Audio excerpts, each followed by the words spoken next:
Alright guys, some exciting news. Apparently the 18th of April marks 1 year since I've been posting on YouTube. To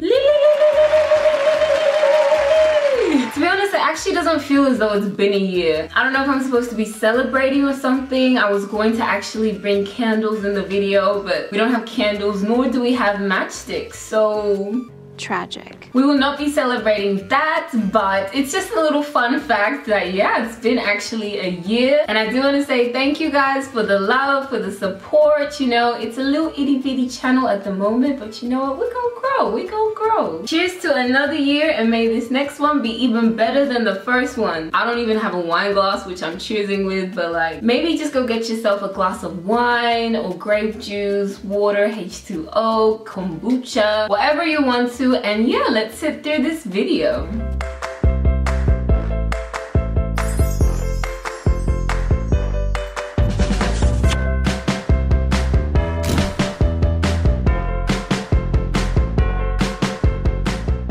Hi guys, and welcome to today's video, which I wasn't actually going to do. I was like, look, I don't know if this is something that is even worth doing a video on, but then something in me was just like, just do it, like just enjoy it, you know? So yeah, as you see in the video title, this video is on how to move on from somebody you didn't actually date. Okay, so I'm not gonna lie, I have been a single Pringle for 20 years of my life, and something I pride myself on.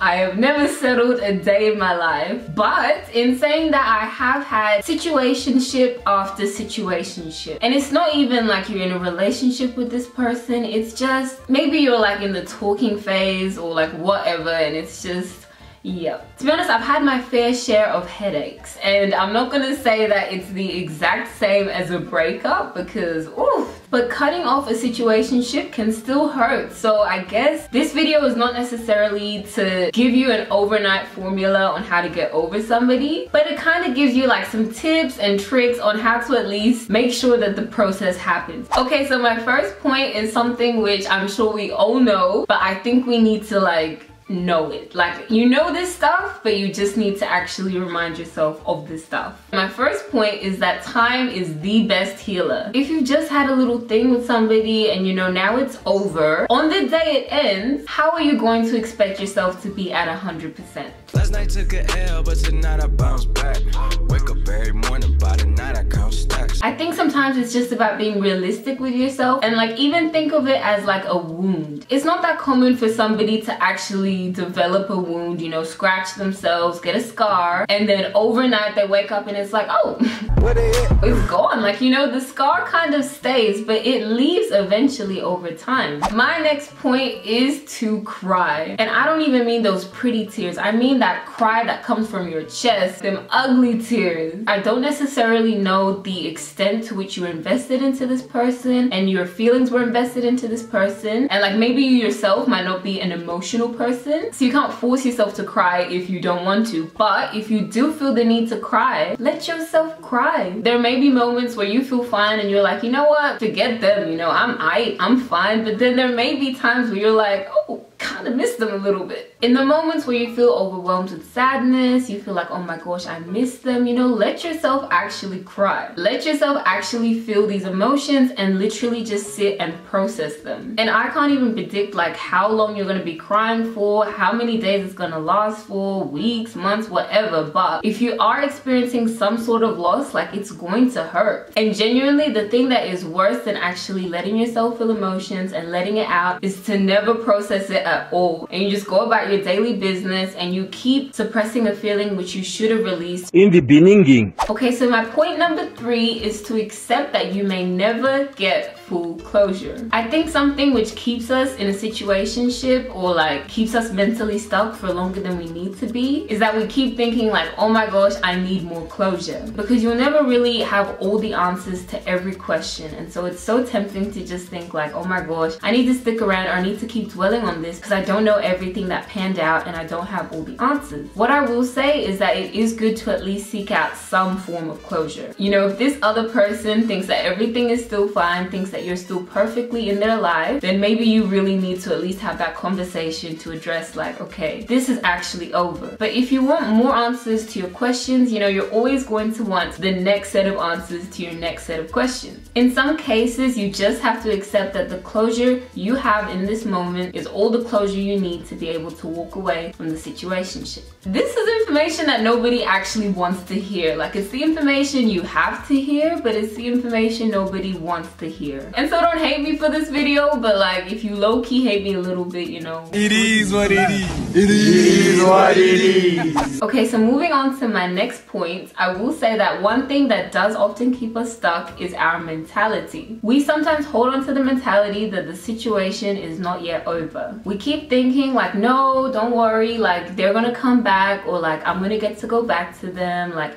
this is not yet the final thing. And please note, like this is not necessarily advice for a relationship that actually is good for you, but like the two of you kind of just need a bit of distance. This is for the relationship which was a situationship, and it was kind of, let's be honest, a little bit toxic, or there were enough red flags where you really need to cut it now. So yeah, having this mentality that the situationship or the relationship is not yet over, it's like waiting at the door for somebody who is not even intending to walk by and knock on it. Or maybe they are intending to, but you don't know how much longer they're going to be. And like there's so many other things you could have been doing, you could have been experiencing, but all this time you're just waiting at the door for this person to show up. And like, I get that we can't predict the future and we can't predict, you know, if something is really over, but sometimes holding on to the mentality that it's not yet over is doing you more harm than good. Sometimes you need to let people go in your mind, you know, you need to let them go and realize that if it was meant to be, it would be. Like, what do you owe this person that you have to wait around for them? You know, if they're not reciprocating the feelings you are, if they're not reciprocating the amount of effort you're putting in, like why do you actually owe them your patience? Why should you be waiting at the door for them? Moving on does not necessarily mean you have to jump from person to person, but it does mean that you no longer hold on to this hope that, you know, something's going to happen there. You continue on with your life, and it's like, if it is meant to be, it will be. And if it's not, you don't have to force this chapter of your life to drag on longer than it has to. You know, you can move on to the next chapter and be free. Okay, so I'm going to admit, like, something which sucks so much is like when you're finished actually talking to someone and you've got it in your mind, okay, you know what, I'm going to move on. And then you really just sit there and you're like, okay, but what do I do with all this useless information I have about this person? Like, maybe you know their favorite food, like you know their likes, their dislikes, their hobbies, their passions, all these different facts about them. You've got it in your mind. And it's like, what do I do with all this information? Now, I wish we could actually control the information that stays in our mind. Like, do you know the amount of tests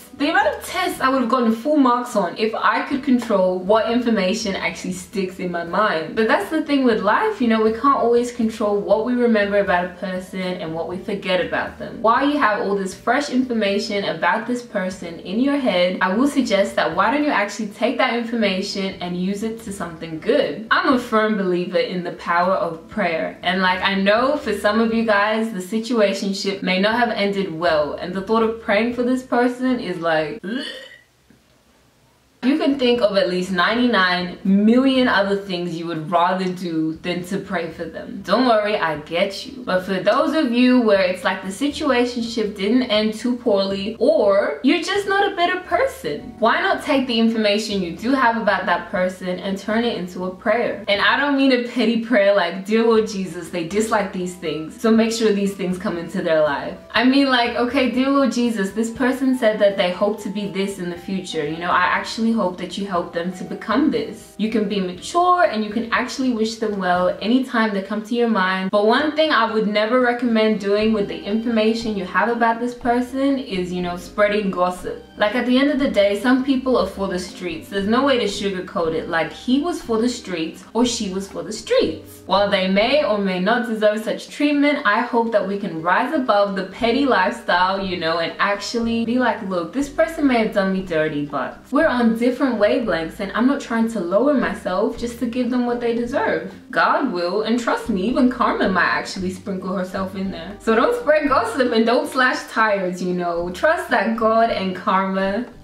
They got you. Okay, so another thing which I will encourage you to do is to focus on you. Singleness is not a burden if you look at it the right way. Do a whole bunch of different things and carry on with your life, not just to distract yourself, but because your life is independent of a person. So it's like continue doing you and focusing on you. Okay, so I don't know if this next point just reveals that I'm a bit of a savage or if it actually is a good thing. But if it helps you to move on, I'd actually recommend deleting messages, deleting photos. If you know you are someone who does linger on the past a lot and you will be scrolling through all the old messages and like going through all the old photos and videos, delete them. And I know that sounds harsh, but trust me, if we're sticking with the mentality that this is over, they're not coming back, we're not going to settle again, then why do you need the text messages and why do you need the photos?